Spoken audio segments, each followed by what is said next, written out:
orang yang makmur, yang kaya, habis menzolimi kok dia makin kaya, makin kuat dan sebagainya.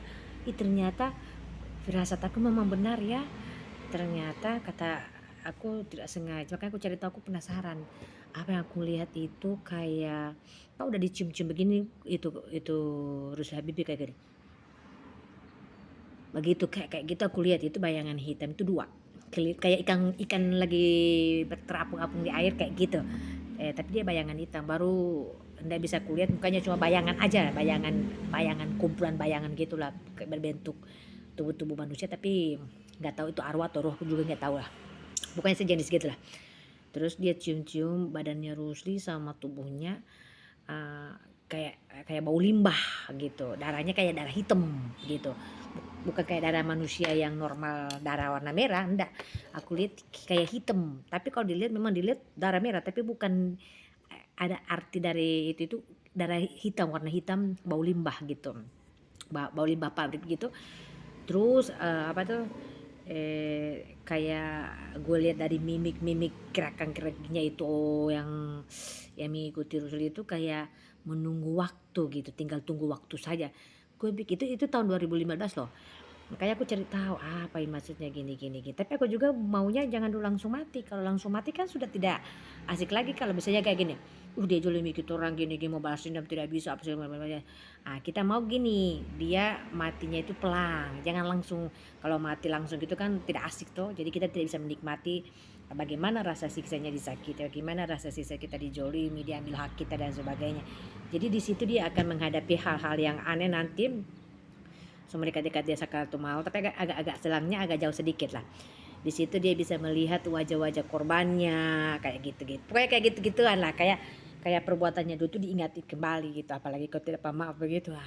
Padahal aku cari-cari tahu.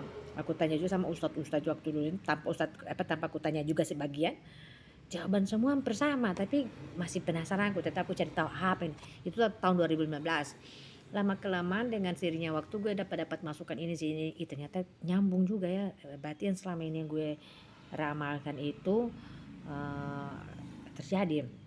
Terus itu kalau ada keluarga-keluarga mereka yang mati itu penghalang kematiannya yang musuh. Misalnya kayak aku punya musuh sama kamu, itu menghalangi dia mati itu. Karena aku kan minta jangan langsung mati dulu. Kalau langsung mati kan tidak asik. Langsung mati dia tidak bisa dibalas dendam atau kayak gitu toh, itu ibaratnya gitu.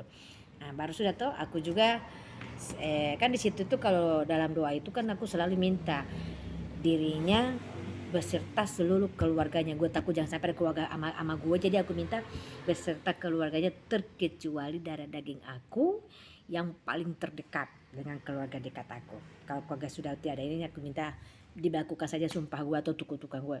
Nah, baru berserta para pengikutnya yang dia utus, yang dijolimi itu toh, itu doa itu tinggal datang dengan sendirinya.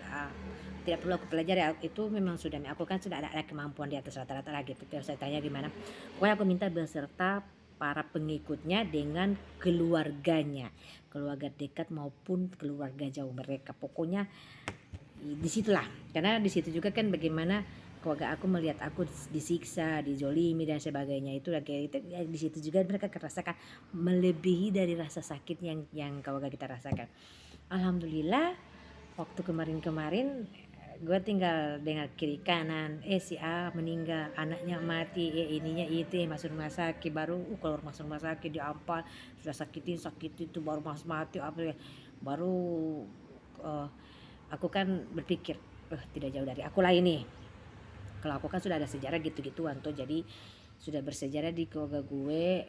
Pokoknya gitulah, ada sesuatu yang misalnya kayak kamu menyakiti, ya sama dengan manusia lah, kalau kamu menyakiti anaknya atau kamu menyakiti saudaranya, pasti akan ada yang marah, ada yang balas dendam kayak gitu-gituan lah. Jadi aku dalam hatiku kayaknya cuma aku biarkan aja dulu tuh. Baru pesan bapakku juga kan waktu dia masih hidup, dibiarin aja dalam hati, cukup ngomong dalam hati, nggak usah diungkapkan begini. Cuma aku kan orangnya cerai, sukanya ngomong. Nah sudah, gue bilang oh bagus ini. Lama kelamaan lagi aku lagi dapat signal gitu, dua orang dekat. Kalau kemarin kan ibu dengan adiknya sudah, cucunya juga sudah. Lagi sebenarnya kalau mau ditanya sih banyak, cuma lagi diminta lagi dua korban buat buat aku atau korban lain dari pihaknya Rusli Habibie. Karena kemarin juga aku kok disalahin, padahal aku tidak ngomong loh, cuma nanti sekarang aku sudah ngomong toh, aku disalahin. Makanya aku berpikir kayaknya benar sih begitu dalam hatiku juga, tapi sekarang aku sudah ngomong. Kemarin gue disalahin sama kematian cucunya. Ajal itu kan bukan urusan gue kan cuma manusia biasa, ngapain gue urusan. Iyo gara-gara ngana bapak sumpah apa segala. Gue kaget dalam hatiku, oh iya kayaknya aku pernah ngomong, tapi aku tidak ungkapin dulu kan pada saat dizolimi ya langsung gue keluarin ucapan itu, baru gue tambah dengan sholat, baru dengan tambah kemampuan lain lah. Baru ada yang bilang juga keluarganya mereka, pada saat mereka mati mereka usap-usap ubun-ubunnya itu yang meninggal keluarganya Rusli, katanya semoga aku sudah maafkan, artinya si princess maafkan ini anak haram ini, kata dia bagaimanapun ini princess ini kan tidak punya salah, dizolimi rame-rame bersama keluarga dengan timnya Rusli. Jadi dalam minta kata cukup sudah sampai di sini, aku sudah maafkan dan sebagainya. Begitu kata orang bilang toh, baru Ajus dengar kayak antara ketawa dan tidak toh. Baru aku pada mati. Emang sejak kapan aku kasih maaf? Kapan juga gue begitu gue begitu toh, karena mereka ngomong toh. Pertama aku nggak terlalu tanggapi karena nggak ada di pikiran aku. Nanti lama kelamaan orang jaga ngomong-ngomong begitu dalam hatiku kayaknya iya ya begitu. Baru aku sudah ambil hati gitu. Baru tidak lama kemudian, pokoknya orang yang meninggal itu orang yang pernah menyerang aku, cuma ada yang tertutup, ada yang terbuka penyerangan. Ada yang diketahui, ada yang tidak diketahui. Itu kayak Titi Habibie kan udah tidak tahu nyerang aku, tapi ada yang pakai akun palsu dulu pertama. Lama kelamaan dia muncul dengan akun asli. Gue lihat mukanya, memang aslinya Titi. Baru gue singgung masalah berondong itu, ada hutu cari hutu gitu aku bilang tuh. Artinya kan ada suaminya Titi itu kan gila. Baru memang gila asli, gila memang betul gila. Makanya terus lebih bisa kita dia bikin surat pernyataan, gila gue enak aja gue masih normal begini begitu. Baru sudah tuh karena sakit hati gue ungkit itu suami iparnya Rusli itu kan gila, sama orang tahu gila, satu kantor kok tahu. Baru adanya Rusli kan main dengan orang gitu, tidak direstui sama keluarganya Rusli. Cuma apa boleh buat yang namanya adanya kan orangnya apalagi juga. Ya sampai melakukan hal-hal yang negatif lah. Kalian sudah ngerti kan, orang dewasa apalagi sudah janda tua gitu. Orang sudah ponakannya saja senior main bikin anak, apalagi orang sudah nenek-nenek begitu. Sudah. Jadi terus saya heran komplikasi, dapat mio, kanker, rahim dan rata-rata mereka semua begitu, penyakitnya penyakit di kodo gitu. Penyakit kodo maksudnya. Rata-rata karena kalau melihat dari masa lalu mereka kan sering gugurin anak mereka.